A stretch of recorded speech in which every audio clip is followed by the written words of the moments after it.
ನಾನು ಐರಾ. ನನ್ನ ತಾಯಿ ತೀರ್ಕೊಂಡಾಗ ನನಗೆ ಕೇವಲ 7 ವರ್ಷ. ಸ್ವಲ್ಪ ಸಮಯದ ನಂತರ ನನ್ನ ತಂದೆ ಮತ್ತೊಂದು ಮದುವೆ ಆಗಿ ಹೊಸ ತಾಯಿನ ಕರ್ಕೊಂಡು ಬಂದರು. ನನ್ನ ಹೊಸ ತಾಯಿ ಮತ್ತು ಅವ್ರ ಮಗಳು ನನ್ನ ಯಾವಾಗಲೂ ಕೆಟ್ಟದಾಗಿ ನೋಡ್ಕೋತಿದ್ರು. ನಾನು ತುಂಬ ಸುಂದರವಾಗಿ ಕಾಣ್ತಿದ್ದೆ. ಅದಕ್ಕೋಸ್ಕರನೇ ನನ್ನ ಮಲ್ತಾಯಿ ನನ್ನನ್ನು ಹಾಗಾಗಿ ಹೊಡಿತಿದ್ರು. ನನಗೆ 15 ವರ್ಷ ಆಗ್ತಾ ಇದ್ದಾಗೆ ಇದ್ದಕ್ಕಿದ್ದಾಗೆ 1 ತಿಂಗಳೊಳಗಡೆ ಹಾರ್ಮೋನ್ಸ್ ಇಂಬ್ಯಾಲೆನ್ಸ್ ಆಯಿತು. ಅದರಿಂದ ನಾನು ತುಂಬಾ ದಪ್ಪ ಆದೆ. ಎಲ್ಲರೂ ನನ್ನ ಹೀಯಾಳ್ಸೋದಕ್ಕೆ ಶುರು ಮಾಡಿದ್ರು. ಯಾವ ಹುಡುಗನೂ ನನ್ನ ಹತ್ರ ಮಾತಾಡೋದಕ್ಕೂ ಇಷ್ಟಪಡ್ತಿರ್ಲಿಲ್ಲ. ಇದರಿಂದ ನಾನು ತುಂಬಾ ಡಿಪ್ರೆಷನ್ಗೆ ಹೋದೆ. ಒಂದ್ಸಲ ಅಂತೂ ಸೂಸೈಡ್ ಮಾಡ್ಕೊಳ್ಳೋದಕ್ಕೂ ಪ್ರಯತ್ನ ಪಟ್ಟೆ. ಮುಂದೆ ಬದುಕೇ ಇಲ್ಲ ಅಂತ ಜೀವಿಸ್ತಿದ್ದ ನನಗೆ ಒಂದಿನ ಒಳ್ಳೆ ಮದುವೆ ಸಂಬಂಧ ಬಂತು. ಅವನ ಹೆಸರು ಅಕ್ಷತ್ ಅಂತ. ಅವನು ಇಡೀ ಊರಿಗೆ ದೊಡ್ಡ ಬಿಸ್ನೆಸ್ ಮ್ಯಾನ್. ನೋಡೋದಕ್ಕೂ ತುಂಬಾನೇ ಸುಂದರವಾಗಿದ್ದ. ಅಂತ ಸುಂದರವಾದ ಹುಡುಗ ನನ್ನನ್ನು ಯಾಕೆ ಮದುವೆ ಆಗ್ತಿದ್ದಾನೆ ಅಂತ ನನ್ಗೆ ಅರ್ಥನೇ ಆಗ್ಲಿಲ್ಲ. ಆದ್ರೂ ನಾನು ತುಂಬಾನೇ ಸಂತೋಷ ಪಟ್ಟೆ. ಮದುವೆ ಆದ್ಮೇಲೆ ನನ್ನ ಜೀವನ ಸರಿ ಹೋಗ್ಬೋದು ಅಂದ್ಕೊಂಡೆ. ಆದ್ರೆ ಮದುವೆ ಆದ ನಂತರ ನಡೆದಿದ್ದು ನನ್ನ ಕನ್ಸಲ್ಲೂ ಊಹಿಸಿರ್ಲಿಲ್ಲ. ಮದುವೆ ಆಗಿದ ತಕ್ಷಣ ನನ್ನ ಗಂಡ ಅಕ್ಷತ್ ಮುಂಬೈಗೆ ಹೋದ್ರು. ಮರುದಿನ ಬೆಳಿಗ್ಗೆ ಇದ್ದಕ್ಕಿದ್ದಾಗೆ ನನಗೆ ತುಂಬಾನೇ ಹೊಟ್ಟೆ ನೋವು ಕಾಣಿಸ್ಕೊಂತು. ಆದ್ರೆ ಅದ್ಯಾವುದೋ ರೋಗದ ಲಕ್ಷಣ ಆಗಿರ್ಲಿಲ್ಲ. ನನ್ನ ಜೀವನದಲ್ಲಿ ನಡಿಬೇಕಾಗಿರೋ ದುರ್ಘಟನೆಗೆ ಮುನ್ನುಡಿಯಾಗಿತ್ತು. ಅದಕ್ಕೆ ಕಾರಣ ಮಾತ್ರ ನನ್ಗೆ ಇದುವರೆಗೂ ರಹಸ್ಯವಾಗಿ ಉಳಿದಿದೆ.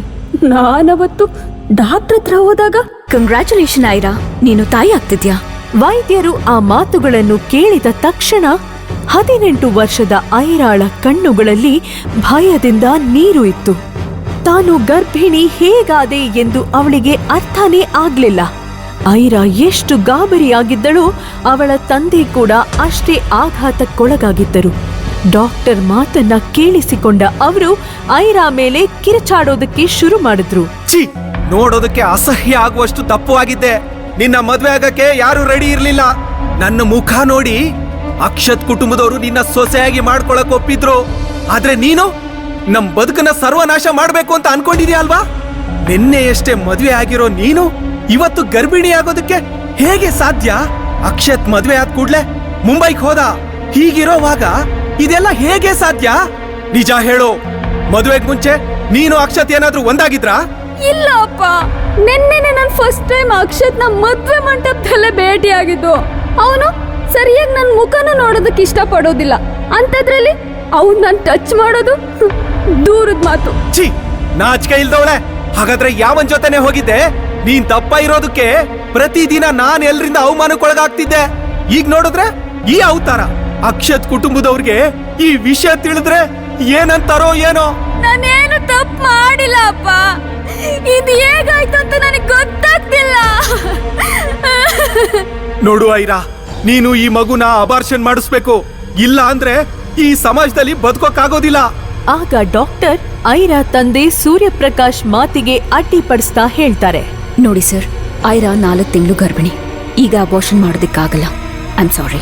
ಇದನ್ನು ಕೇಳಿದ ಐರಾಳ ತಂದೆ ಮತ್ತೆ ಐರಾಳನ್ನ ಬೈಯುತ್ತಾ, ಓಹೋ, 4 ತಿಂಗಳಿಂದ ಈ ಕೊಳಕು ನಿನ್ ಹೊಟ್ಟೆಲಿದ್ಯಾ? ನೀನು ಈಗ ಇದನ್ನ ನನಗ್ ಹೇಳ್ತಾ ಇದ್ಯಾ? ನಿಜ ಹೇಳೇ, ಈ ಅನಿಷ್ಟಕ್ಕೆ ಕಾರಣ ಯಾರು? ತುಂಬಾ ಕಷ್ಟಪಟ್ಟು ಅವಮಾನಗಳಿಂದ ಹೊರ ಬರ್ತಾ ಇದ್ದೀನಿ. ಈಗ ನಿನ್ನಿಂದಾಗಿ ಮತ್ತೆ ನನ್ ನೋಡಿ ಎಲ್ರು ನಗೋತರ ಆಗ್ಬೇಕಾ? ಇದನ್ನ ಕೇಳಿಸಿಕೊಂಡ ಐರಾ ಮತ್ತೆ ಜೋರಾಗಿ ಅಳೋದಕ್ಕೆ ಶುರು ಮಾಡ್ತಾಳೆ. ನನ್ನ ನಂಬು ಅಪ್ಪ. ಕಳೆದ 4 ತಿಂಗಳಿಂದ ನನ್ನ ಮನೆಯಿಂದ ಹೊರಗಡೆ ಕಾಲ ಇಟ್ಟಿಲ್ಲ. ಅಷ್ಟರಲ್ಲಿ ಐರಾಳ ತಂದೆಯ ಫೋನ್ಗೆ ಅಕ್ಷತ್ನ ಅಜ್ಜನ ಫೋನ್ ಬಂತು. ಐರಾಳ ಪ್ರೆಗ್ನೆನ್ಸಿ ಬಗ್ಗೆ ನನಗ್ ಗೊತ್ತಾಯ್ತು. ಚಿಂತೆ ಮಾಡ್ಬೇಡ. ಅವಳ ಮಗುವಿಗೆ ಅಕ್ಷತ್ ತಂದೆ ಆಗೋ ತರ ನಾನ್ ಮಾಡ್ತೀನಿ. ಯಾವುದೇ ಸಂದರ್ಭದಲ್ಲೂ ಅಕ್ಷತ್ ಹಾಗೂ ಐರಾ ಡೈವರ್ಸ್ ಆಗೋದಕ್ಕೆ ನಾನ್ ಬಿಡೋದಿಲ್ಲ. ಅಕ್ಷತ್ ಅಜ್ಜ ಐರಾಳ ತಂದೆಗೆ ಹೆರಿಗೆಯಾಗುವವರೆಗೂ ಐರಾಳನ್ನ ತವರು ಮನೆಯಲ್ಲಿ ಉಳಿಸ್ಕೊಂಡು ಈ ವಿಷಯನ ಯಾರಿಗೂ ಗೊತ್ತಾಗದೇ ಇರೋ ತರ ಮುಚ್ಚಿಡೋದಕ್ಕೆ ಹೇಳಿದ್ರು. ಅಕ್ಷತ್ ಮುಂದಿನ 5 ತಿಂಗಳು ಮುಂಬೈನಲ್ಲೇ ಇರೋದ್ರಿಂದ ಅವನಿಗೂ ಕೂಡ ಈ ವಿಷಯ ಗೊತ್ತಾಗೋದಿಲ್ಲ ಎಂದು ಮಾತಾಡಿಕೊಂಡ್ರು. ಐರಾಳ ತಂದೆ ಅಕ್ಷತ್ ಅಜ್ಜ ಹೇಳಿದಂತೆಯೇ ಮಾಡಿದ್ರು. ಆದ್ರೆ ಐರಾಳ ತಂದೆ ಸೂರ್ಯಪ್ರಕಾಶ್ಗೆ ಈ ಪ್ರೆಗ್ನೆನ್ಸಿ ಬಗ್ಗೆ ಅಕ್ಷತ್ ತಾತನಿಗೆ ಹೇಗ್ ಗೊತ್ತಾಯ್ತು? ಹಾಗೂ ಅವರು ಈ ಅನಿಷ್ಟ ಮಗುವಿಗೆ ಅಕ್ಷತನ್ನ ತಂದೆಯನ್ನಾಗಿ ಯಾಕೆ ಮಾಡ್ತಾ ಇದ್ದಾರೆ ಅನ್ನೋ ವಿಷಯ ಅರ್ಥವಾಗ್ಲಿಲ್ಲ. ಮರುದಿನ ಐರಾಳ ತಂದೆ ಮನೆಯಲ್ಲಿದ್ದ ಎಲ್ಲ ಸಿಸಿಟಿವಿ ಕ್ಯಾಮೆರಾಗಳ ಕಳೆದ 5 ತಿಂಗಳ ಫುಟೇಜ್ನ ನೋಡಿ ಬೆಚ್ಚಿ ಬಿದ್ದರು. ಹಾಗಾದ್ರೆ ಐರಾ ಹೇಳಿದ್ದು ನಿಜಾನೇ. ಕಳೆದ 5 ತಿಂಗಳಲ್ಲಿ ಯಾವ ಹುಡುಗನೂ ಮನೆಗ್ ಬಂದಿಲ್ಲ, ಅವಳು ಕೂಡ ಮನೆಯಿಂದ ಹೊರಗೆ ಹೋಗಿಲ್ಲ. ಐರಾಳ ಪ್ರೆಗ್ನೆನ್ಸಿ ಅವಳ ತಂದೆಗೆ ಬಗೆಹರಿಯದ ರಹಸ್ಯವಾಯಿತು. ಇತ್ತ ಐರಾಳ ಪ್ರೆಗ್ನೆನ್ಸಿ ದಿನಗಳು ತುಂಬಾನೇ ಕೆಟ್ಟದಾಗಿತ್ತು. ಹೇಗಿದ್ದೀಯಾ ಅಂತ ಅವಳನ್ನ ಯಾರೂ ಬಂದು ಕೇಳ್ತಿರ್ಲಿಲ್ಲ. ಅವಳು ಕೂಡ ಯಾರನ್ನೂ ಭೇಟಿಯಾಗೋದಕ್ಕೆ ಇಷ್ಟಪಡ್ತಿರ್ಲಿಲ್ಲ. ಆದ್ರೆ ಪ್ರತಿದಿನ ತನ್ನ ಹೊಟ್ಟೆಯಲ್ಲಿರೋ ತನ್ನ ಪುಟ್ಟ ಮಗು ಜೊತೆ ಮಾತಾಡ್ತಿದ್ಲು. ಹೀಗಿರುವಾಗ ಒಮ್ಮೆ ಐರಾ ತನ್ನ ಮನೆಯ ಹೊರಗಿನ ತೋಟಕ್ಕೆ ಪೈಪ್ನಿಂದ ನೀರನ್ನು ಹಾಕ್ತಿರುವಾಗ ಇದ್ದಕ್ಕಿದ್ದಂತೆ ಸ್ಪೋರ್ಟ್ಸ್ ಬೈಕ್ ಸೌಂಡ್ ಬರುತ್ತೆ. ಗಾಡಿ ಓಡಿಸುತ್ತಿದ್ದ ಹುಡುಗನ್ನ ನೋಡಿದ ತಕ್ಷಣ ಐರಾಳಿಗೆ ಭಯ ಮತ್ತು ಉದ್ವೇಗದಿಂದ ಅವಳ ಹೃದಯ ಬಡಿತ ಹೆಚ್ಚಾಯಿತು. ಆ ಹುಡುಗ ಬೇರೆ ಯಾರೂ ಆಗಿರ್ಲಿಲ್ಲ, ಐರಾಳ ಗಂಡ ಅಕ್ಷತ್ ಆಗಿದ್ದ. ನೀನ್ 5 ತಿಂಗಳಾದ ನಂತರ ಬರ್ಬೇಕಿತ್ತಲ್ವಾ? ಅಕ್ಷತ್ ತನ್ನ ಎದುರಿಗಿದ್ದನ್ನು ನೋಡಿ ಭಯದಿಂದ ಐರಾಳ ಹೃದಯ ಬಡಿತ ಹೆಚ್ಚಾಯಿತು ಮತ್ತು ಗಂಟಲು ಒಣಗತೊಡಗಿತು. ಅಕ್ಷತ್ ಐರಾಳನ್ನ ಕೋಪದಿಂದ ನೋಡುತ್ತಾ ಹೇಳಿದ, ಶೇಮ್ಲೆಸ್ ಗರ್, ತಪ್ಪು ಕೆಲಸ ಮಾಡ್ದವಳೆ ನನಗೆ ಪ್ರಶ್ನೆ ಮಾಡ್ತಾ ಇದ್ದಾಳೆ. ಐರಾಳನ್ನ ನೋಡಿದ ಅಕ್ಷತ್ ತನ್ನ ತುಟಿಗಳನ್ನು ಒತ್ತಿ ನೆಲದ ಮೇಲೆ ಉಗುಳಿದನು. ಇದನ್ನು ನೋಡಿದ ಐರಾ ಭಯದಿಂದ ನಡುಗಿದಳು. ಅದೇ ಸಮಯದಲ್ಲಿ ಐರಾಳ ತಂದೆ ಸೂರ್ಯಪ್ರಕಾಶ್ನ ಕಾರು ಮುಖ್ಯ ಗೇಟ್ನಿಂದ ಒಳಗೆ ಬರುತ್ತೆ. ಸೂರ್ಯಪ್ರಕಾಶ್ ಕಾರ್ನಿಂದ ಕೆಳಗಿಳಿದು ವೇಗವಾಗಿ ಹೆಜ್ಜೆ ಹಾಕುತ್ತಾ ಅಕ್ಷತ್ ಕಡೆಗೆ ಬಂದ. ಅಳಿಯಂದ್ರೆ ಏನಿವತ್ತು ಇದ್ದಕ್ಕಿದ್ದ ಹಾಗೆ ಕಾಲ್ ಮಾಡಿ ಬರ್ತಾ ಇದ್ದೀನಿ ಅಂದ್ರೆ ಕೆಲ್ಸದಲ್ಲಿ ಬ್ರೇಕ್ ತಗೊಂಡಿದ್ದೀರಾ? 4 ತಿಂಗಳಾದ್ಮೇಲೆ ಬಂದಿದ್ದೀನಿ. ನಿಮ್ ಅಳಿಯನ್ನ ಸ್ವಾಗತ ಮಾಡೋ ರೀತಿನ ಇದು? ಇಲ್ಲಿ ಬಹಳಷ್ಟು ಬದಲಾವಣೆಗಳು ಕಾಣಿಸ್ತಾ ಇದೆ. ಅಕ್ಷತ್ ಐರಾಳ ಹೊಟ್ಟೆಯನ್ನು ನೋಡಿ ತನ್ನ ಜೇಬಿನಲ್ಲಿ ಇಟ್ಟಿದ್ದ ರಮ್ ಬಾಟಲಿಯನ್ನು ತೆಗೆದು ಕುಡಿಯೋದಕ್ಕೆ ಶುರು ಮಾಡ್ತಾನೆ. ಅವನು ಬಂದಾಗಿಂದ ಐರಾಳ ಹೊಟ್ಟೆಯನ್ನೇ ನೋಡುತ್ತಿದ್ದ. ಇದನ್ನ ಗಮನಿಸಿದ ಐರಾಳ ತಂದೆ, ಅಳಿಯಂದ್ರೆ ಬನ್ನಿ ಒಳಗ್ ಹೋಗಿ ಮಾತಾಡೋಣ.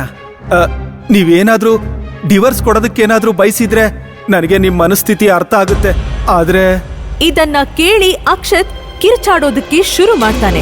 ನನ್ನ ಅಜ್ಜನಿಗೆ ನನ್ನ ಫೀಲಿಂಗ್ಸ್ ಅರ್ಥ ಆಗಲ್ಲ, ಅದಕ್ಕೆ ಈ ಡುಮ್ಮಿ ಜೊತೆ ನನ್ನ ಮದುವೆ ಮಾಡಿಸಿದ್ದಾರೆ. ಈಗ ಹೇಳ್ತಿದ್ದಾರೆ ಅವಳು ಹೊಟ್ಟೆಲಿರೋ ಅನಿಷ್ಟನಿಗೆ ನಾನ್ ತಂದೆ ಆಗ್ಬೇಕಂತೆ. ಅವ್ರಿಗೆ ನನ್ ಮೇಲೆ ಅದೇನ್ ಕೋಪನೋ ಗೊತ್ತಿಲ್ಲ. ಇವಳು ನೆನೆಸ್ಕೊಂಡಾಗಲ್ಲ ನಾನ್ ಮಾಡದೇ ಇರೋ ತಪ್ಪಿಗೆ ನಾನ್ ಶಿಕ್ಷೆ ಅನ್ಭವಿಸ್ತಾ ಇದ್ದೀನಿ ಅನ್ಸುತ್ತೆ. ಅದಕ್ಕೆ ನಾನ್ ಮದುವೆ ಆಗಿದ್ ಕೂಡ್ಲೆ ನನ್ ಮದುವೆ ಮಂಟಪದಿಂದ ಓಡ್ ಹೋದೆ. ಅದ್ರ ಅರ್ಥ ಇವಳ ಜೊತೆ ಒಂದೇ ಒಂದ್ ಕ್ಷಣ ಕೂಡ ಇರೋದಕ್ಕಾಗಲ್ಲ ಅಂತ. ಅಕ್ಷತ್ ತಿಂಗಳಾನುಗಟ್ಟಲೆ ತನ್ನೊಳಗೆ ಹುದುಗಿದ್ದ ಸಿಟ್ಟನ್ನು ಹೊರ ಹಾಕುತ್ತಾ ಐರಾಳ ಕಡೆಗೆ ಕೈ ತೋರಿಸುತ್ತಾ, ಎಂತ ಹೆಂಗ್ಸಿವಳು, ಮದುವೆ ಆಗುವಾಗ ಯಾವೊಂದು ಅನಿಷ್ಟ ಮಗುವನ್ನ ತನ್ನ ಹೊಟ್ಟೆಲಿ ಇಟ್ಕೊಂಡು ನನ್ನ ಹತ್ರ ತಾಳಿ ಕಟ್ಟಿಸ್ಕೊಂಡ್ಲು. ಇಷ್ಟೆಲ್ಲ ಆದ್ರೂ ನಾಚಿಕೆನೆ ಇಲ್ದಿರೋ ತರ ನನ್ ಮುಂದೆ ನಿಂತ್ಕೊಂಡಿದ್ದಾಳೆ. ಅಪ್ಪ ಯಾರು ಅಂತ ಗೊತ್ತಿಲ್ದಿರ ಈ ನಿನ್ ಮಗುಗೆ ನಾನಪ್ಪ ಆಗ್ಬೇಕಾ? ಛೀ! ಅಕ್ಷತ್ ಮಾತು ಕೇಳಿ ಐರಾಗೆ ಎಷ್ಟು ನೋವಾಯಿತೋ ಅಷ್ಟೇ ಸಿಟ್ಟು ಕೂಡ ಬಂದಿತ್ತು. ತನ್ನ ಹೊಟ್ಟೆಯಲ್ಲಿರೋ ಪುಟ್ಟ ಮಗುವಿಗೆ ಯಾರೋ ಶಾಪ ಹಾಕುತ್ತಿರೋ ತರ ಫೀಲ್ ಆಯಿತು. ಕೂಡಲೇ ಐರಾ ಇದ್ದ ಬದ್ದ ಧೈರ್ಯನೆಲ್ಲ ಒಟ್ಟು ಮಾಡಿಕೊಂಡು, ನನ್ಗೂ ಈ ಮದುವೆ ಇಷ್ಟ ಇಲ್ಲ. ಈ ಮಾತನ್ನ ಕೇಳಿ ಅಕ್ಷತ್ ಹಾಗೂ ಐರಾ ತಂದೆಗೆ ಶಾಕ್ ಆಗುತ್ತೆ. ಐರಾಗೆ ನನ್ನ ಮುಂದೆ ಮಾತಾಡುವಷ್ಟು ಧೈರ್ಯ ಹೇಗೆ ಬಂತು ಅಂತ ಅಕ್ಷತ್ ಅಂತೂ ದುರುಗುಟ್ಟಿಕೊಂಡು ಐರಾನ ನೋಡ್ತಾ ಇರ್ತಾನೆ. ಐರಾಗೆ ಹುಷಾರಿಲ್ಲ, ಅವಳು ಏನೇನೋ ಮಾತಾಡ್ತಾ ಇದ್ದಾಳೆ, ಅದಕ್ಕೆಲ್ಲ ಗಮನ ಕೊಡಬೇಡಿ. ಮಗು ಹುಟ್ಟಿದ ತಕ್ಷಣ ಐರಾಳಿಂದ ಶಾಶ್ವತವಾಗಿ ದೂರ ಮಾಡ್ತೀನಿ, ನನ್ನ ನಂಬಿ. ಅಪ್ಪನ ಈ ಮಾತುಗಳನ್ನು ಕೇಳಿದ ಐರಾಗೆ ಹಿಂದಿನಿಂದ ದೊಡ್ಡ ಟ್ರಕ್ ಡಿಕ್ಕಿ ಹೊಡೆದಂತೆ ಭಾಸವಾಯಿತು. ಅದೇ ಕ್ಷಣದಲ್ಲಿ ಐರಾಗೆ ಇದ್ದಕ್ಕಿದ್ದಂತೆ ಹೊಟ್ಟೆಯಲ್ಲಿ ತೀವ್ರವಾದ ನೋವು ಶುರುವಾಯಿತು. ನೋವಿನಿಂದ ಐರಾ ಕೆಳಗೆ ಬಿದ್ದಳು. ಗಾಬರಿಯಾದ ಐರಾಳ ತಂದೆ ಆಂಬ್ಯುಲೆನ್ಸ್ಗೆ ಫೋನ್ ಮಾಡಲು ಓಡಿದರು. ಆದರೆ ಇದನ್ನೆಲ್ಲ ನೋಡುತ್ತಿದ್ದ ಅಕ್ಷತ್ ಮಾತ್ರ ಕರುಣೆನೇ ಇಲ್ಲದೆ ಬಾಟಲಿನಲ್ಲಿ ಇದ್ದ ರಮ್ ಕುಡಿಯುತ್ತಾ ನಿಂತಿದ್ದ. ಸಂಜೆಯ ಮಂದ ಬೆಳಕಿನಲ್ಲಿ ಅಸ್ಪಷ್ಟವಾಗಿ ಕಾಣುತ್ತಿದ್ದ ಅಕ್ಷತ್ನ ನೋಡುತ್ತಾ ಐರಾ ತನ್ನ ಪ್ರಜ್ಞೆಯನ್ನ ಕಳೆದುಕೊಳ್ಳುತ್ತಾಳೆ. ಸ್ವಲ್ಪ ಸಮಯದ ನಂತರ ಕಣ್ಣು ಬಿಟ್ಟು ನೋಡಿದಾಗ ಐರಾಗೆ ಮಗುವಿನ ಅಳುವಿನ ಶಬ್ದ ಕೇಳಿಸುತ್ತೆ. ಐರಾ ತನ್ನ ಪಕ್ಕ ಮಲಗಿದ್ದ ಆ ಪುಟ್ಟ ಅವಳಿ ಮಕ್ಕಳನ್ನ ನೋಡಿದಳು. ಅದರಲ್ಲಿ ಒಂದು ಮಗು ಹೆಣ್ಣಾಗಿತ್ತು, ಇನ್ನೊಂದು ಗಂಡಾಗಿತ್ತು. ಆ ಮಕ್ಕಳನ್ನು ನೋಡುತ್ತಿದ್ದ ಹಾಗೆ ಐರಾ ತನ್ನ ಎಲ್ಲ ದುಃಖಗಳನ್ನು ಆ ಕ್ಷಣ ಮರೆತು ಬಿಟ್ಟಳು. ಇನ್ನೇನು ಆ 2 ಮಕ್ಕಳನ್ನ ಎತ್ಕೋಬೇಕು. ಆಗ ಇದ್ದಕ್ಕಿದ್ದ ಹಾಗೆ ಬಂದ ಮುಸುಕುಧಾರಿಯೊಬ್ಬ ಅವಳಿಂದ ಆ ಮಕ್ಕಳನ್ನು ಕಿತ್ತುಕೊಳ್ಳಲು ಪ್ರಯತ್ನಿಸಿದನು. ಐರಾ ಎಷ್ಟೇ ಪ್ರಯತ್ನ ಮಾಡಿದರೂ ಆ ಮುಸುಕುಧಾರಿಯನ್ನ ಎದುರಿಸೋದಕ್ಕೆ ಆಗ್ಲಿಲ್ಲ. ಕೊನೆಗೆ ಐರಾ ಹೇಗೋ ಕಷ್ಟಪಟ್ಟು ತನ್ನ ಮಗಳನ್ನ ಆ ಮುಸುಕುಧಾರಿಯಿಂದ ರಕ್ಷಿಸಿದಳು. ಆದರೆ ಆ ಮುಸುಕುಧಾರಿಯು ಐರಾಳ ಮಗನನ್ನ ಕಿತ್ತುಕೊಂಡು ಅಲ್ಲಿಂದ ಓಡಿದನು.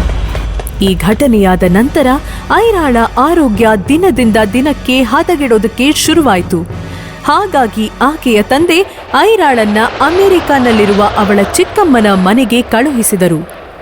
ಕಾಲ ಕಳೆದಂತೆ ಐರಾಳ ಸ್ಥಿತಿ ಸುಧಾರಿಸತೊಡಗಿತು. ನಿಧಾನವಾಗಿ ಐರಾ ತನ್ನ ಮಗಳೊಂದಿಗೆ ಹೊಸ ಜೀವನವನ್ನು ಪ್ರಾರಂಭಿಸಿದಳು. ನೋಡುತ್ತಿದ್ದ ಹಾಗೆ 6 ವರ್ಷಗಳು ಕಳೆದು ಹೋದವು. ಈ 6 ವರ್ಷಗಳಲ್ಲಿ ಐರಾಳ ಜೀವನದಲ್ಲಿ ಬಹಳಷ್ಟು ಬದಲಾವಣೆಗಳು ಆಗಿದೆ. ಐರಾ ಈಗ ಮೊದಲಿನಂತೆ ದಪ್ಪವಾಗಿರಲಿಲ್ಲ. ಆಶ್ಚರ್ಯವೆಂಬಂತೆ ಸ್ಲಿಮ್ ಫಿಗರ್ನೊಂದಿಗೆ ಎಲ್ಲರನ್ನೂ ಅಟ್ರಾಕ್ಟ್ ಮಾಡೋ ಸೌಂದರ್ಯವತಿಯಾಗಿದ್ದಳು. ಈಗ ಐರಾಳನ್ನ ಗುರುತು ಹಿಡಿಯೋದಕ್ಕಂತೂ ಎಲ್ಲರಿಗೂ ತುಂಬಾನೇ ಕಷ್ಟವಾಗುತ್ತಿತ್ತು. ಅಷ್ಟೇ ಅಲ್ಲ, ಈ 6 ವರ್ಷಗಳಲ್ಲಿ ಐರಾ ಖ್ಯಾತ ವೈದ್ಯೆಯಾಗಿ ಡಾಕ್ಟರ್ ಸಂಯುಕ್ತ ಎಂಬ ಹೆಸರಿನಿಂದ ಪ್ರಸಿದ್ಧಿ ಪಡೆದಿದ್ದಳು. ಈ 6 ವರ್ಷಗಳಲ್ಲಿ ಐರಾಳ ತಂದೆ ಒಂದು ಬಾರಿಯೂ ಅವಳಿಗೆ ಫೋನ್ ಮಾಡಿರಲಿಲ್ಲ. ಆದರೆ ಅವತ್ತು ಇದ್ದಕ್ಕಿದ್ದಂತೆ ಫೋನ್ ಮಾಡಿದ್ರು. ಫೋನ್ನಲ್ಲಿ ಮಾತಾಡಿದ ಮೇಲೆ ಐರಾ ಗಾಬರಿಯಲ್ಲಿ ಇರೋದು ನೋಡಿ ಅವ್ರ ಚಿಕ್ಕಮ್ಮ ಕೇಳಿದರು. ಏನಾಯ್ತು ಐರಾ? ಯಾರ್ ಫೋನ್ ಅದು? ಅಪ್ಪ ಕಾಲ್ ಮಾಡಿದ್ರು. ನಾನ್ ಮತ್ತೆ ಬೆಂಗಳೂರಿಗೆ ಹೋಗ್ಬೇಕಂತೆ. ಏನಿದು ಸಡನ್ ಆಗಿ? ಅಂತದೇನಾಯ್ತು? ತುಂಬಾನೇ ಅರ್ಜೆಂಟ್ ಅಂತ ಹೇಳಿದ್ರು. ನಾನಲ್ಲಿಗೆ ಹೋದ್ಮೇಲೆ ಹೇಳ್ತಾರಂತೆ. ಐರಾ ಬೆಂಗಳೂರು ಹೆಸರು ಹೇಳಿದ್ರೇನೆ ಹೆದರ್ತಿದ್ಲು. ಏಕೆಂದರೆ ಅಲ್ಲಿ ಅವಳ ಕೆಟ್ಟ ನೆನಪುಗಳು ಇತ್ತು. ಆದ್ರೆ ಇವತ್ತು ಅವಳು ತನ್ನ ಭಯವನ್ನು ಎದುರಿಸಬೇಕೆಂದು ನಿರ್ಧರಿಸಿ ತನಗೆ ತಾನೇ ಧೈರ್ಯ ತುಂಬಿಕೊಂಡಳು. ಕೆಟ್ಟ ನೆನಪುಗಳಿಂದ ಎಷ್ಟು ದಿನ ಅಂತ ದೂರ ಇರ್ಲಿ. 6 ವರ್ಷಗಳ ಹಿಂದೆ ನನ್ನಿಂದ ಕಳೆದು ಹೋಗಿದ್ದನ್ನ ನಾನ್ ಮತ್ತೆ ವಾಪಸ್ ಪಡಿಬೇಕು. ಗಟ್ಟಿ ನಿರ್ಧಾರದಿಂದ ಐರಾ ತನ್ನ ಲಗೇಜ್ನ ಪ್ಯಾಕ್ ಮಾಡಿಕೊಂಡು ಮಗಳು ಸಿಹಿಯೊಂದಿಗೆ ಬೆಂಗಳೂರು ಫ್ಲೈಟ್ ಹತ್ತಿದಳು. ಫ್ಲೈಟ್ ಇಳಿದ ತಕ್ಷಣ ಐರಾಳ ಫೋನ್ ರಿಂಗ್ ಆಯ್ತು. ಫೋನ್ ಮಾಡಿದ್ದ ಐರಾಳ ತಂದೆ ಹೇಳಿದ್ರು, ಅಕ್ಷತ್ ನಿನ್ನ ಏರ್ಪೋರ್ಟ್ ಇಂದ ಕರ್ಕೊಂಡ್ ಬರೋದಕ್ಕೆ ಬರ್ತಿದ್ದಾನೆ. ಅವನ್ ಜೊತೆ ಮನೆಗ್ ಬಾ. ಸ್ವಲ್ಪ ಹೊತ್ತು ಏನೋ ಯೋಚಿಸಿ ಮತ್ತೆ ಹೇಳಿದರು. ನಿನ್ ಮನೆಗ್ ಬಂದ್ ಕೂಡ್ಲೆ ಎಲ್ಲ ವಿಷಯ ಹೇಳ್ತೀನಿ. ಫೋನ್ ಡಿಸ್ಕನೆಕ್ಟ್ ಮಾಡಿದ ಅಪ್ಪನ ಮಾತುಗಳನ್ನ ಕೇಳಿ ಐರಾಗೆ ಯೋಚನೆ ಶುರುವಾಯ್ತು. ಅಕ್ಷತ್ ನನ್ ಕರ್ಕೊಂಡು ಹೋಗೋದಕ್ ಬರ್ತಾ ಇದ್ದಾನ? ಯಾಕೆ 6 ವರ್ಷದಲ್ಲಿ ಒಂದ್ಸಲನು ಫೋನ್ ಮಾಡ್ದಿರೋ ವ್ಯಕ್ತಿ ನನ್ನನ್ನು ಯಾಕೆ ಮೀಟ್ ಮಾಡ್ತಿದ್ದಾನೆ? ಅಷ್ಟಕ್ಕೂ ಅಪ್ಪ ಏನ್ ವಿಷಯ ಮಾತಾಡ್ಬೇಕು ಅನ್ಕೊಂಡಿದ್ದಾರೆ? ಇದನ್ನೆಲ್ಲ ಯೋಚಿಸ್ತಾ ಐರಾ ಏರ್ಪೋರ್ಟ್ನ ಎಕ್ಸಿಟ್ ಗೇಟ್ನತ್ತ ನಡೆಯುತ್ತಿದ್ದಳು. ಅಕ್ಷತ್ ಐರಾಗಾಗಿ ಏರ್ಪೋರ್ಟ್ನ ಹೊರಗೆ ನಿಂತಿದ್ದ. ಏನೋ ಯೋಚಿಸುತ್ತಿದ್ದ ಅವನ ಕಣ್ಣುಗಳಿಗೆ ಒಬ್ಳು ಸುಂದರ ಹುಡುಗಿ ಕಾಣಿಸಿದ್ಲು. ಆ ಹುಡುಗಿಯನ್ನ ನೋಡಿ ಅಕ್ಷತ್, ಅಬ್ಬಾ, ಇಷ್ಟು ಸುಂದರವಾಗಿರೋ ಹುಡುಗಿನ ನಾನು ಇದುವರೆಗೂ ನೋಡೇ ಇಲ್ಲ. ಅಕ್ಷತ್ ಸ್ವಲ್ಪವೂ ಟೈಮ್ ವೇಸ್ಟ್ ಮಾಡದೆ ಆ ಹುಡುಗಿಯ ಕಡೆಗೆ ಓಡಿ ಹೋಗಿ ಅವಳ ದಾರಿಗೆ ಅಡ್ಡವಾಗಿ ಮುಂದೆ ನಿಂತ. ಆ ಸುಂದರ ಹುಡುಗಿ ಬೇರೆ ಯಾರೂ ಆಗಿರ್ಲಿಲ್ಲ, ಐರಾನೇ ಆಗಿದ್ಲು. ಆದ್ರೆ ಐರಾ ರೂಪದಲ್ಲಿ ತುಂಬಾನೇ ಬದಲಾಗಿದ್ರಿಂದ ಅಕ್ಷತ್ಗೆ ಅವಳನ್ನ ಗುರುತು ಹಿಡಿಯೋದಕ್ಕೆ ಆಗಿರ್ಲಿಲ್ಲ. ಐರಾಗೆ ಇದ್ದಕ್ಕಿದ್ದಂತೆ ತನ್ನ ಮುಂದೆ ನಿಂತಿದ್ದ ಅಕ್ಷತ್ನನ್ನು ನೋಡಿ ಆಶ್ಚರ್ಯವಾಯಿತು. ಅವಳು ಯಾವ ಕೆಟ್ಟ ವಿಷಯವನ್ನ ಮರೆಯಬೇಕು ಅಂತ ಪ್ರಯತ್ನ ಮಾಡ್ತಿದ್ಲೋ ಅದೆಲ್ಲ ಒಂದೇ ಸರಿ ನೆನಪಾಯ್ತು. ಐರಾಗೆ ಒಂದು ಕ್ಷಣ ಭಯಗೊಂಡು ಅಕ್ಷತ್ ತನ್ನನ್ನು ಮೊದಲಿನಂತೆ ಅವಮಾನಿಸಬಹುದೆಂದು ಯೋಚಿಸಿದ್ಲು. ಹಾಗೇನಾದ್ರೂ ಆದ್ರೆ ಅಕ್ಷತ್ಗೆ ಕೆನ್ನೆಗೆ ಹೊಡೆಯಬೇಕು ಅಂತ ಅನ್ಕೊಂಡ್ಲು. ಆದರೆ ಅವಳಿಗೆ ತನ್ನ ಮಗಳು ಸಿಹಿ ಮುಂದೆ ಇದು ಯಾವುದೂ ಆಗೋದು ಇಷ್ಟವಿರ್ಲಿಲ್ಲ. ಆಗ ಇದ್ದಕ್ಕಿದ್ದಂತೆ ಅಕ್ಷತ್ ಮಾತಾಡೋದಕ್ಕೆ ಶುರು ಮಾಡ್ತಾನೆ. ಹಲೋ ಮಿಸ್ ಗಾರ್ಜಿಯಸ್, ನೀನ್ ಫಸ್ಟ್ ಟೈಮ್ ಬೆಂಗಳೂರಿಗೆ ಬಂದಿದ್ಯಾ ಅನ್ಸುತ್ತೆ. ಯಾಕಂದ್ರೆ ನೀನ್ ಮೊದ್ಲೇ ಬಂದಿದ್ರೆ ಇಲ್ಲಿವರೆಗೂ ನನ್ ಕಣ್ಣಿಗೆ ನೀನ್ ಬೀಳ್ದೆ ಇರೋದಕ್ಕೆ ಸಾಧ್ಯನೇ ಇಲ್ಲ.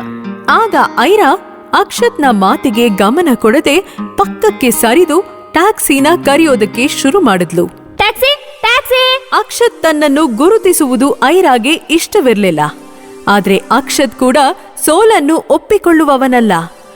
ಅಕ್ಷತ್ ಅವಳ ಕಡೆಗೆ ಓಡಿ ಬಂದು ಮತ್ತೆ ಅವಳ ದಾರಿಗೆ ಅಡ್ಡ ಬಂದ. ನಿಂಗೆ ಟ್ಯಾಕ್ಸಿ ಏನಕ್ಕೆ ಬೇಕು? ನನ್ನ ಕಾರಲ್ಲೇ ಎಲ್ ಬೇಕಾದ್ರೂ ನಿನ್ನನ್ನ ನಾನ್ ಡ್ರಾಪ್ ಮಾಡ್ತೀನಿ.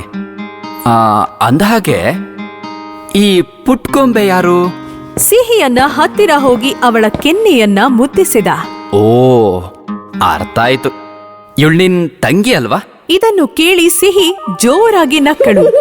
ಅದೇ ಸಮಯಕ್ಕೆ ಐರಾ ಬಳಿ ಟ್ಯಾಕ್ಸಿ ಬಂತು. ಐರಾ ಅವಸರದಲ್ಲಿ ಸಿಹಿಯನ್ನ ಟ್ಯಾಕ್ಸಿಯಲ್ಲಿ ಕೂರಿಸಿಕೊಂಡು ತಾನು ಟ್ಯಾಕ್ಸಿಯಲ್ಲಿ ಕೂರಲು ಹೊರಟಾಗ ಅಕ್ಷತ್ ಸ್ವಲ್ಪ ನಿರಾಶೆಯಿಂದ ಹೇಳುತ್ತಾನೆ, ಅಂದಹಾಗೆ ನಿನಗ್ ಬೆಂಗಳೂರಲ್ಲಿ ಏನಾದ್ರೂ ಬೇಕಾದ್ರೆ ನನ್ನ ನೆನ್ಪು ಮಾಡ್ಕೋ. ಹಾ, ನನ್ನ ಹೆಸರು ಅಕ್ಷತ್. ನನ್ನ ಹೆಸರನ್ನ ಯಾರಿಗ್ ಹೇಳಿದ್ರು ನಿಮ್ಮನ್ನ ನಮ್ಮನೆ ಹತ್ರ ತಂದು ಬಿಡ್ತಾರೆ. ಟ್ಯಾಕ್ಸಿ ಹೊರಡೋದಕ್ಕೆ ಸಿದ್ಧವಾಯಿತು. ಅಕ್ಷತ್ ಅದರ ಹಿಂದೆನೇ ಹೋಗುತ್ತಾ, ಹೇ ಮಿಸ್, ನಿಮ್ ಹೆಸರೇ ಹೇಳಲಿಲ್ಲ. ಆದರೆ ಐರಾ ಅವನಿಗೆ ಏನು ಹೇಳದೆ ಕಾರ್ನಲ್ಲಿ ಹೋದಳು. ನಂತರ ಅಕ್ಷತ್ ವಿಮಾನ ನಿಲ್ದಾಣದಲ್ಲಿ ಇನ್ನೂ ಐರಾಗಾಗಿ ಕಾಯುತ್ತಿದ್ದನು. ಇತ್ತ ಐರಾ ತನ್ನ ತಂದೆಯ ಮನೆಗೆ ತಲುಪಿದ್ದಳು. ಐರಾಳನ್ನ ನೋಡಿದ ತಕ್ಷಣ ಅವಳ ತಂದೆ, ಓಹ್, ನೀನ್ ಬಂದ್ಯಾ? ಅಕ್ಷತ್ ಎಲ್ಲಿ? ಅಪ್ಪನ ಮಾತಿಗೆ ಉತ್ತರ ಕೊಡದೆ ಐರಾ ಹೇಳುತ್ತಾಳೆ, ಅಪ್ಪ, ಏನದು ಅರ್ಜೆಂಟ್ ಕೆಲ್ಸ? ಯಾಕೆ ನನ್ನ ಕರ್ಸಿದ್ದು? ಐರಾಳ ತಂದೆ ತಡವರಿಸುತ್ತಾ ಹೇಳಿದರು, ಮಗಳೇ, ನಿನ್ನಿಂದ 2 ಪೇಪರ್ಗಳಿಗೆ ಸೈನ್ ಬೇಕಿತ್ತು. ಯಾವ ಪೇಪರು?